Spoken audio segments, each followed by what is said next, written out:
It's hard, if not impossible, to walk into the gymnasium at Shelbyville High School and not be reminded of the contributions of one of its most famous alumni.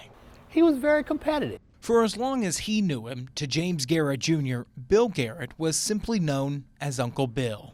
What I have experienced in the 50 years since his passing is that this community has never forgotten Bill Garrett.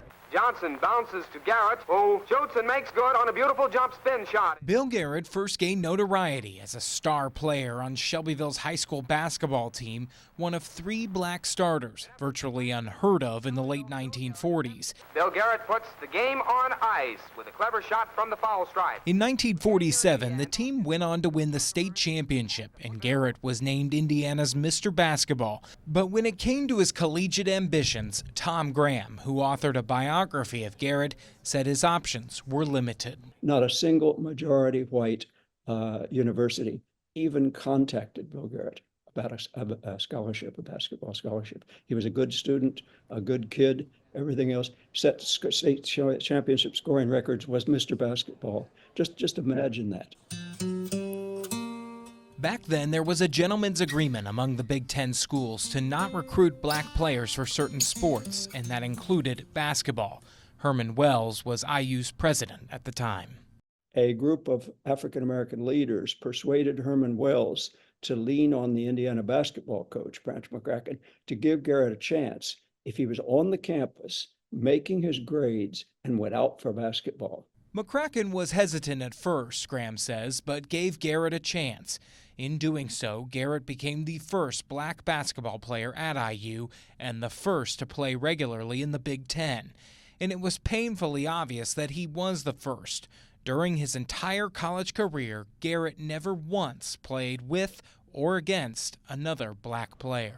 It causes you to question, what is it about me or other people who look like me that they're not afforded this opportunity? Why am I the only one afforded this opportunity? And what happens if no one gets another opportunity like this? The year after he graduated from IU in 1951, there were 7 black players on 5 Big Ten teams, putting an end to that so-called gentleman's agreement. College basketball would have become what it has become, that is fully integrated and African Americans playing a big role eventually anyway. But Garrett accelerated that development. Graham said that while basketball is a big part of Garrett's story, it's much bigger than that. It was also a spark for, or a addition to, the movement toward integration that was taking place in the 1950s. And it was one big step because basketball was followed by so many.